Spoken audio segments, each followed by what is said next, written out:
और इस कंपनी का उद्देश्य है कि छोटी छोटी बचत करके गरीबों तक पहुंचना और उनको बचत की आदत डालना और बचत करके जब वो अपने व्यवसाय को बढ़ाना चाहते हैं तो हमारी कंपनी उनको फाइनेंस भी देती है, लोन भी देती है।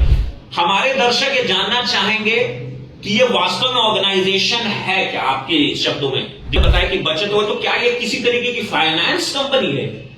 ये वित्तीय बैंकिंग कंपनी है। अच्छा, फाइनेंस व्यक्तिगत बैंकिंग कंपनी वित्तीय है। अच्छा, वित्तीय बैंकिंग कंपनी है जी। हमारा वर्कर्स कस्टमर के पास जाता है और मोबाइल के द्वारा ही खाता खोल देता है, मोबाइल द्वारा ही पैसा जमा हो जाता है, पासबुक वगैरह जो जारी करते हैं सब कंप्यूटराइज होती है। टोटल का बैंकिंग के ऑनलाइन ही कंप्यूटराइज होता है।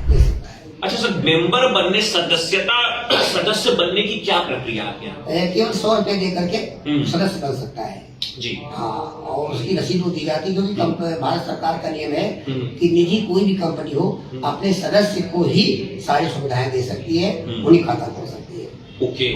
और इस वक्त हम लोग मौजूद हैं निर्मल विश्वास निधि लिमिटेड ऑर्गेनाइजेशन के दफ्तर में, जो कि पटना के रामकृष्णा नगर में स्थित है। इस ऑफिस की शुरुआत कब हुई, इस ऑर्गेनाइजेशन का उद्देश्य क्या है, ये कब से काम कर रही है, इन सारी चीजों के बारे में आज हम बात करेंगे। निर्मल विश्वास निधि लिमिटेड के चीफ एग्जीक्यूटिव डायरेक्टर साहब से मुखातिब होने जा रहे हैं, बात करने जा रहे हैं। आइए इनसे जानते हैं, बात करते हैं और जानने की कोशिश करते हैं कि वास्तव में ये ऑर्गेनाइजेशन क्या काम कर रही है, कैसे काम कर रही है और इसका उद्देश्य वास्तव में क्या है। नमस्कार सर, स्वागत करना। नमस्कार सर, आपका स्वागत है, बहुत बहुत धन्यवाद। तो सर, सबसे पहले मैं आपके नाम से शुरुआत करना चाहूंगा। आपका शुभ नाम क्या है? मेरा नाम सर राधेश्याम दीक्षित है। राधेश्याम। मैं निर्मल विश्वास निधि लिमिटेड के चीफ एग्जीक्यूटिव डायरेक्टर हूँ। सर, निर्मल विश्वास निधि लिमिटेड, ये नाम सुनने पर आमतौर पे एक जो तस्वीर दिमाग में उभर कर आती है कि एनजीओ की तस्वीर उभर कर आती है। हमारे दर्शक ये जानना चाहेंगे कि ये वास्तव में ऑर्गेनाइजेशन है क्या? आपके शब्दों में डिटेल में जानना चाहेंगे सर। ये कंपनी है और ये भारत सरकार के कॉर्पोरेट मंत्रालय से पंजीकृत है जी। और इस कंपनी का उद्देश्य है कि छोटी छोटी बचत करके गरीबों तक पहुंचना और उनको बचत की आदत डालना और बचत करके जब वो अपने व्यवसाय को बढ़ाना चाहते हैं तो हमारी कंपनी उनको फाइनेंस भी देती है, लोन भी देती है, यानी और डोर टू डोर सर्विस देती है। तो मेन उद्देश्य संस्था का यही है कि हम गरीबों के बीच पहुंचे, महिलाओं के बीच पहुंचे और उनको बचत की आदत डालें, उनके व्यवसाय को बढ़ाने के लिए लोन दें, ऋण दें। इस प्रकार से कंपनी हमारी 2020 से काम कर रही है जी। सर, मैं ये जानना चाहूंगा कि इस कंपनी के बारे में, जैसे आपने बताया कि बचत हो, तो क्या ये किसी तरीके की फाइनेंस कंपनी है? ये वित्तीय बैंकिंग कंपनी है। अच्छा, फाइनेंस व्यक्तिगत बैंकिंग कंपनी वित्तीय है। अच्छा, वित्तीय बैंकिंग कंपनी है जी। ये सारे काम बैंकिंग की तरह करती है जी। गवर्नमेंट के डायरेक्शन में ही काम करती है जी। फाइनेंस कंपनी केवल लोन करती है जी, वो जमा नहीं कर सकती है जी। इसलिए वित्तीय बैंकिंग कंपनी है, डिपॉजिट भी करती है, बचत भी कराती है और फाइनेंस भी करती है। ये इसका उद्देश्य है। तो सर, आम बैंकिंग ऑर्गेनाइजेशन या वित्तीय फाइनेंस ऑर्गेनाइजेशन इसकी बात करो तो उसमें और निर्मल विश्वास निधि लिमिटेड इस ऑर्गेनाइजेशन में क्या अंतर है, ये हम जानना चाहेंगे। विशेष देखिए, जो बैंकें गवर्नमेंट के हैं उनमें अंतर यही होता है कि हम करंट अकाउंट नहीं खोल सकते हैं, हम एटीएम जारी नहीं कर सकते हैं और हम चेक बुक जारी नहीं कर सकते हैं। बाकी हम सारे रूल्स कर सकते हैं बैंकिंग के तरीके से। ये गवर्नमेंट का होता है कि जब तक आप बैंक लिखने का अथॉरिटी नहीं मिलता है तब तक आप ये करंट अकाउंट और चेक बुक और एटीएम जारी नहीं कर सकते। बाकी सेम सब बैंकिंग की तरह हम लोग काम करते हैं। तो मैं हमारे दर्शक ये जानना चाहेंगे, खासतौर से मैं उन लोगों के लिए आपसे ये जानना चाहता हूं जो वास्तव में उतनी बैंकिंग की बारे में उतनी जानकारी नहीं रहते। हमारे जैसे ग्रामीण क्षेत्रों में रहने वाले लोग, शहरी क्षेत्रों में तो रहने वाले लोगों को इसकी जानकारी होगी, लेकिन ग्रामीण क्षेत्रों में रहने वाले लोगों को उतनी जानकारी अभी भी नहीं है। तो मैं ये जानना चाहूंगा कि जैसे आपने कहा कि आप चेकबुक, एटीएम जारी नहीं करते, कुछ कुछ चीजें जारी नहीं करते, तो उस दशा में फिलहाल आपकी जो संस्था है, आपकी जो ऑर्गेनाइजेशन है, उसके जरिए आम जनता को क्या क्या सुविधाएं दी जा रही हैं? आम जनता के बचत खाता और आरडी है, एफडी है, डेली अकाउंट है, इस प्रकार की सारी सुविधाएं उनको दी जाती है जी। और हमारे जो कार्यकर्ता होते हैं, विद्युत डेवलपमेंट ऑफिसर होते हैं, एजेंट होते हैं, ये सब जो है जा करके गांव-गांव, डोर टू डोर कंपनी की योजनाओं का प्रचार प्रसार करते हैं और गरीबों को इसका कैसे लाभ मिले वो जानकारी देते हैं, वो कैसे बचत कर सकते हैं, कौन सा खाता खोले जिससे कि उनका आय बढ़े और व्यवसाय बढ़े। उसी आधार पे हमारे सारे अभिकर्ता और फील्ड वर्कर काम करते हैं। यानी कि अभी अगर प्रेजेंट सिचुएशन की बात की जाए तो आपके ऑर्गेनाइजेशन में जितने भी काम करने वाले लोग हैं वो जैसे आम बैंकों में और आम जगहों में आपने देखा होगा इस तरह की जो ऑर्गेनाइजेशन होती है उसका सारा का सारा काम ऑनलाइन हो गया है। लेकिन सर का जैसे कहना है, हम इनसे कंफर्म करना चाहेंगे, जैसा सर ने बताया कि यहां क्या होता है कि पर्सनली यहाँ के जो कार्यकर्ता हैं, जो काम करने वाले जो लोग हैं, वो पर्सनली आपके आवास पे जाते हैं और लेन देन से जुड़ी जो भी प्रक्रिया है जो आमतौर पे बैंकिंग में होती है वो आपके समक्ष, आपके सामने बैठकर, आपके घर में बैठकर आपके सामने वो सारा काम आपकी आंखों के सामने करते। क्या सर सही है?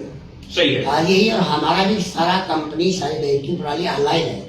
हमारा वर्कर्स कस्टमर के पास जाता है और मोबाइल के द्वारा ही खाता खोल देता है, मोबाइल के द्वारा ही पैसा जमा हो जाता है, पासबुक वगैरह जारी करते हैं, सब कंप्यूटराइज होती है। टोटल काम बैंकिंग के ऑनलाइन ही होता है, कंप्यूटराइज होता है। अच्छा। हाँ, तो अगर एक आम नागरिक के तौर पे मैं समझ लीजिए कि मैं क्लाइंट हूं, मैं एक नया इंसान हूं जो इस ऑर्गेनाइजेशन में आया हूं, एक आम नागरिक के तौर पे यहाँ मैं एक बैंकिंग रिलेटेड सुविधा लेना चाहता हूँ, तो आप मुझे किस तरीके की सुविधाएं सामने से सजेस्ट करेंगे? हम सब प्रथम जानना चाहते हैं कस्टमर के बारे में। हमारे वर्कर्स लीड करते हैं, क्या व्यवसाय क्या करते हैं, आप क्या करना चाहते हैं, आपकी इनकम क्या है जी, और आपका उद्देश्य क्या है। उसी हिसाब से हमारे वर्कर्स उन कस्टमर्स को जानकारी देते हैं स्कीम की और उनको उद्देश्य को समझते हैं। ये जो बचत करना चाहता है, अपने व्यवसाय को बढ़ाना चाहता है और कहता है सर हमें पैसे की दिक्कत है, तो हमारी कंपनी पूरी तरह से उसको सारी सुविधाएं देने का प्रयास करती है। बचत खाता खोलती है, सेविंग खाता भी खोलती है, आरडी एफडी खोलती है। कोई भी एक खाता हमारा कस्टमर खोल लेता है, उसको अर्जेंट सुविधा उपलब्ध करा देते हैं। किसी प्रकार का हमारा मेंबर होना चाहिए। अच्छा। हाँ, अगर मेंबर हमारा बन जाता है तो उसको हम पहले खाता खोल देते हैं और फिर बचत का खाता चालू होता है। कोई भी खाता खोले उसके बाद हमसे ऋण ले सकता है, 10 दिन बाद, 15 दिन बाद, 1 महीने बाद, जब चाहे तो हमसे ऋण ले सकता है। अच्छा सर, मेंबर बनने, सदस्य बनने की क्या प्रक्रिया है आपके यहाँ? केवल 100 रुपए दे करके सदस्य बन सकता है जी। हाँ, और उसकी रसीद वो दी जाती है, जो कि भारत सरकार का नियम है कि निजी कोई भी कंपनी हो अपने सदस्य को ही सारी सुविधाएं दे सकती है, उन्हीं खाता खोल सकती है। ओके। हाँ, सबसे पहले सदस्य ही बनना अनिवार्य होता है। तो सर जैसे अगर कोई बचत खाता है जिसे हम सेविंग्स अकाउंट कहते हैं, अगर कोई ओपन करना चाहे तो मिनिमम कितनी रकम से उस सेविंग्स अकाउंट को खोला जाता है? वो 520 रुपए से बचत खाता न्यूनतम खोल सकते हैं जी, 520 रुपए। और जब चाहे तो सुविधा ऑनलाइन भी पैसे उसको निकाल सकता है और चाहे तो ब्रांच में आके निकाल सकता है, या वो जहाँ है वहीं पे पैसा उसको मिल सकता है। अच्छा। हाँ, सेविंग का भी यही तरीका। जैसे अगर सर कोई ऑनलाइन निकालना चाहे तो उसके लिए क्या सुविधा होगी, किस तरीके से वो निकाल? उसको मोबाइल लिंक होता है, ओटीपी आएगा और पैसा उससे वही हमारे ब्रांच में उसको मिल जाएगा। तो यानी आपके ऑर्गेनाइजेशन की तरफ से आपका कोई अपना ऐप वगैरह भी है क्या? हाँ, ऐप हमारा है, उसी पे डिपॉजिट होता है। अच्छा, ऐप बना किसी काम होता है पूरा जी। तो मौजूदा समय की अगर बात की जाए सर, तो इस ब्रांच के अलावा, ये पटना ऑफिस के अलावा अभी फिलहाल आपके कितने सारे और ब्रांचेस ऑफिसेज हैं पूरे बिहार में या पूरे भारतवर्ष में? देखिए, हमारे मेन ब्रांच वैशाली जिला में रतनपुरा में है, वहाँ प्रधान कार्यालय भी है।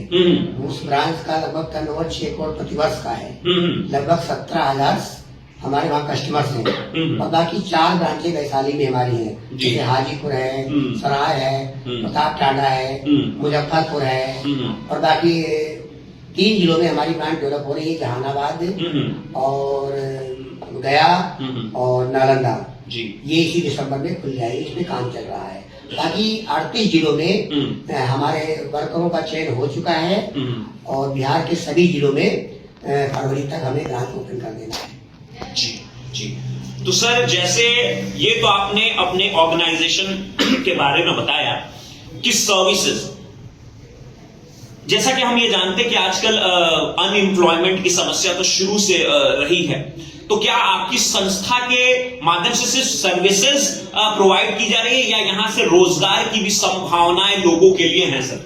रोजगार की संभावना ही मेन है। कंपनी रोजगार के लिए काम करती है। आप हमसे ऋण लेकर के अपना व्यवसाय कर सकते हैं, वो भी रोजगार हम देते हैं। आप हमसे जुड़ करके हमारे साथ काम करके वेतन पे काम कर सकते हैं, लोगों को अपनी सेवा प्रदान कर सकते हैं। आपको हम ट्रेनिंग देंगे, स्किल देंगे, आपको वेतन देंगे। तब जिस प्रकार से आप टैलेंट करना चाहते हैं, कोई भी वर्कर है, हम सबको काम देने के लिए कंपनी के नियमानुसार हमेशा तैयार रहते हैं। जी जी जी जी। तो यहाँ जहां इस वक्त जहां हम बैठे हैं, ये पटना का कार्यालय है, और जैसा कि सर ने बताया कि जो व्यवसायिक कार्यालय है, जो कॉर्पोरेट ऑफिस है, वो वैशाली के भगवानपुर में है ना? नहीं, कॉर्पोरेट कार्यालय पटना रामकृष्ण। अच्छा, ये जहां हम लोग इस वक्त बैठे हैं, बैठे हुए प्रधान कार्यालय जो है वो वैशाली में रतनपुरा में है। अच्छा, हाँ, वो चूंकि स्टार्टिंग कंपनी की वहीं से हुई थी जी। और ये कॉर्पोरेट कार्यालय है, अभी 3 महीने पूर्व यहाँ पे स्थापित किया गया है, और ब्रांच ऑफिस भी यहीं पर है। अच्छा, तो कॉर्पोरेट और ब्रांच ऑफिस पटना से संचालित है। अब हम धीरे धीरे पूरे भारत में अपना विस्तार कर रहे हैं, सीएसपी डेवलप कर रहे हैं, डीएसए डेवलप कर रहे हैं। इस प्रकार से हम टीम तैयार कर रहे हैं, और लक्ष्य है कि हम 2025 में 1 करोड़ मेंबर अपनी कंपनी से जुड़े और अधिक से अधिक लोगों तक हम रोजगार उपलब्ध कराएं, उनको अपनी कंपनी की सेवा दें। जी। और जैसा कि हम देख रहे हैं कि कुछ यहाँ पे चेकबुक्स और कुछ चीजें पड़ी हैं, हम सर से चाहेंगे कि सर जरा इसके बारे में बताएं क्या क्या चीजें हैं, किस तरीके से सारी। ये पासबुक हमारी होती है जी। तो ये जब खाता ओपन हो जाता है तो ये पासबुक जो हमारा कस्टमर होता है उसको दी जाती है। जी।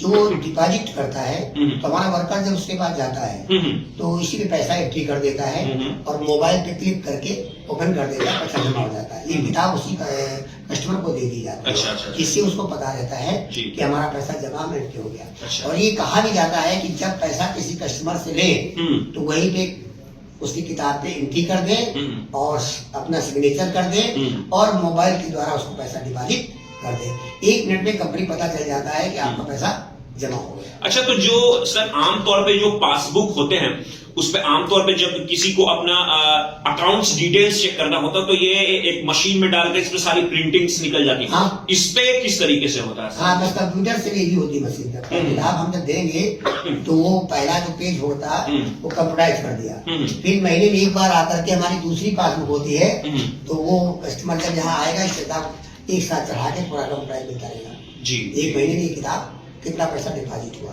जी। डेली तो बैंक को आ नहीं सकता है, डेली वो चढ़ा नहीं सकता है आकर के, तो मंथली में कहा गया कि जितना महीने में किस्तें आपने जमा की है तो हमारे पास आइए और कंप्यूटराइज प्रिंट आप दे दीजिए, उसकी पासबुक हमारे लिए काम करती है। इस प्रकार से काम चलता रहेगा जी। एक आखिरी सवाल सर, हम ये जानना चाहेंगे कि जैसे आमतौर पे जितनी भी फाइनेंस ऑर्गेनाइजेशन या बैंकिंग रिलेटेड हैं, उन सारे लोगों ने ऐसा किया है कि कहीं किसी क्लाइंट को कहीं जाने की जरूरत नहीं पड़ती, वो सारा का सारा काम अपना ऑनलाइन कर लेता है। तो इस कंडीशन में सर आपके ऑर्गेनाइजेशन में ऐसा क्यों है कि आपके जो कार्यकर्ता होते हैं वो सारा का सारा काम उन लोगों के घर पे जाके करते हैं, जबकि आजकल फोन का जमाना है, हर कोई फोन से काम कर ले रहा है, तो आपके कार्यकर्ता डायरेक्ट घर पर जाके इस चीज को क्यों करते हैं? इसमें आपको ऐसा नहीं लगता कि ज्यादा मेहनत होती है? नहीं, यही उद्देश्य देखिए, 80% लोग ऐसे हैं जिनको बैंकिंग नहीं आती गरीबों के बीच जी, और उनका टाइम न वेस्ट हो, उनको दिक्कत न हो, इसलिए हमारे वर्कर्स उनके ड्यूटी जाते हैं और बचत के लिए उनको प्रेरित करते हैं और वो हम सुविधा उनको प्रदान करते हैं। सरकार की जितनी बैंकें होती हैं देखो दूर दूर कहाँ जाती हैं, इसलिए 80% लोग जो है बचत से दूर रहते हैं। तो अगर बचत कराना है तो फिर उनके बीच जाना पड़ेगा, उनकी समस्याओं को, उनके व्यवसाय को समझना पड़ेगा। तो ये चीजों को समझने के लिए हमारे वर्करों को वहाँ जाना पड़ता है। बाकी सारे काम तो ऑनलाइन ही होते हैं, और अगर कोई बंदा पढ़ा लिखा है, अपना खाता खोलता है तो अपने मोबाइल से घर बैठे सब कर सकता है। अच्छा सर, एटीएम देने के ना देने के पीछे का कारण क्या है? वो जब हम कारण कुछ नहीं है, हम चाहें तो अपना व्यक्तिगत एटीएम जारी कर सकते हैं, बट वो बहुत खर्चा होता है और अब सब मोबाइल सिस्टम हो गया है तो आदमी एटीएम यूज बहुत कम करता है। तो 1 करोड़ की मशीन लगा करके कंपनी अपना नुकसान उठाना नहीं चाहती है, इसलिए उनको दिक्कत नहीं होती है। वरना हम किसी भी बैंक से टाई अप करके एटीएम लगा भी सकते हैं। लेकिन उसमें यही कि सर मोबाइल का यूज होता है तो इसलिए एटीएम पर ज्यादा हम लोग ध्यान नहीं देते हैं। अच्छा सर, अगर आपके यहाँ अगर कोई एज ए एम्प्लॉयर के तौर पे ज्वाइन करना चाहे, मैं उन सारे लोगों से बात के बारे में कहना चाह रहा हूं, जो आज किसी अच्छी तरीके की ऑर्गेनाइजेशन की तलाश में है, एक अच्छा वर्क स्टार्ट करना चाहें, तो उसके लिए क्या कोई खास योग्यता की आवश्यकता है? हाँ, योग्यता देखिए, हम चाहते हैं एजुकेटेड लोग जुड़े, और चाहे अभिकर्ता हो या भी कोई भी हो, कम से कम इंटर पास होना चाहिए जी। क्योंकि हमें भविष्य में इसको बैंकिंग के लिए हम लोग काम कर रहे हैं, तो कभी भी जो भारत सरकार के मानक होते हैं जी, उन्हें हमें पूरा करना होगा जी। इसलिए हम सबसे पहले देखते हैं कि एजुकेटेड है या नहीं है जी। उन्हीं कार्यकर्ताओं को हम वरीयता देते हैं, उनको ट्रेन करते हैं, क्योंकि बैंकिंग प्रणाली में वही लोग काम कर पाएंगे जिनके अंदर टैलेंट होगा और जो एजुकेटेड होंगे। तो पूरी बैंकिंग, मैंने बताया ना कि बैंकिंग है, इसलिए हम लोग पढ़े लिखे लोग ही रखते हैं जी। अच्छा सर, आपने बातों के दौरान आपने एक चीज बताई थी कि जैसे आपके साथ एक तो हुआ कि एज ए एम्प्लॉयर के तौर पे आपकी संस्था के साथ जुड़कर काम करना, as a employer, as a worker.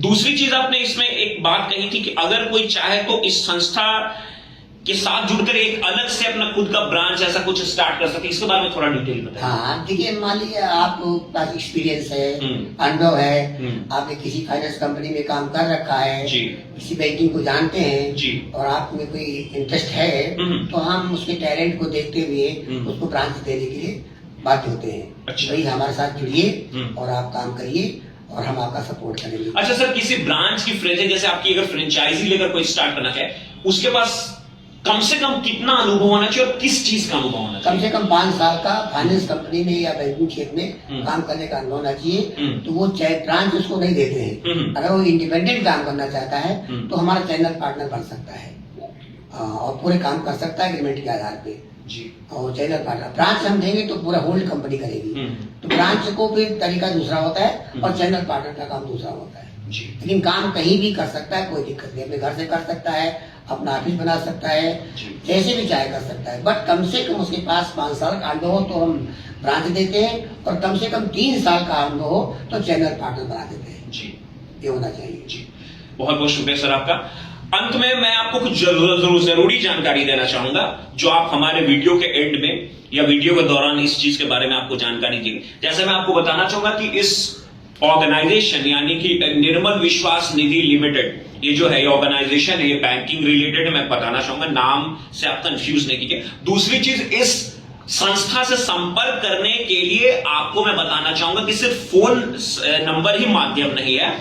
इसमें संपर्क करने के लिए आप इसकी वेबसाइट को भी वॉच कर सकते हैं, जिसकी डिस्क्रिप्शन आपको दी जाएगी इस वीडियो में। इसका खुद का अपना ईमेल आईडी है, इनका हेल्पलाइन नंबर भी है, हेल्पलाइन नंबर है, टोल फ्री नंबर है, जो मैं आपको बताना चाहूंगा। शायद हेल्पलाइन नंबर मैं दिखाना चाहूंगा सर जी।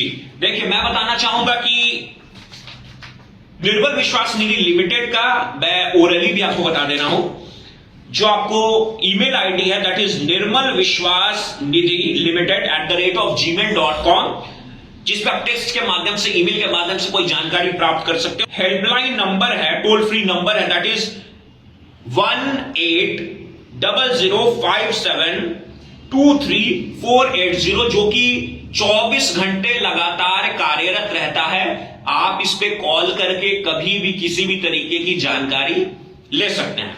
निर्मल विश्वास निधि.com जी, यहां पर कुछ करेक्शंस सर ने करवाए हैं अपने में जी। इसमें मैं आपको एग्जैक्ट बताना चाहूंगा, जो आपको इनका वेबसाइट है, दैट इज निर्मल विश्वास निधि.com, ये करेक्ट है। इस पे जाकर आप इस ऑर्गेनाइजेशन से जुड़ी जानकारी प्राप्त कर सकते हैं। अंत में हम सर का धन्यवाद करेंगे, और मैं आपको ये कहना चाहूंगा कि ये एक ऑर्गेनाइजेशन है जो काफी सालों से 2020 से काम कर रही है। अगर आप इसमें जुड़कर एज अ कार्यकर्ता के तौर पे काम करना चाहते हैं, इस ऑर्गेनाइजेशन से जुड़कर एक बेहतर भविष्य बनाना चाहते हैं, तो आपका स्वागत है। अगर आप इसकी फ्रेंचाइजी लेकर काम करना चाहते हैं, अपने क्षेत्र में चाहते हैं कि बैंकिंग से रिलेटेड सुविधाएं वहां पहुंचे, जहां आमतौर पे कई ऐसे रूरल एरियाज हैं जहां एटीएम्स नहीं है, इस तरीके की सुविधा नहीं है, वहां दिक्कत, तो आप इस संस्था के माध्यम से जुड़कर वहां अपने फ्रेंचाइजीज को ओपन कर सकते हैं। बाकी चीजों के लिए आप हेल्पलाइन पे कॉल करके अधिक जानकारी ले सकते हैं। तब तक के लिए मुझे दीजिए इजाजत। नमस्कार, जय हिंद, जय भारत, वंदे मातरम।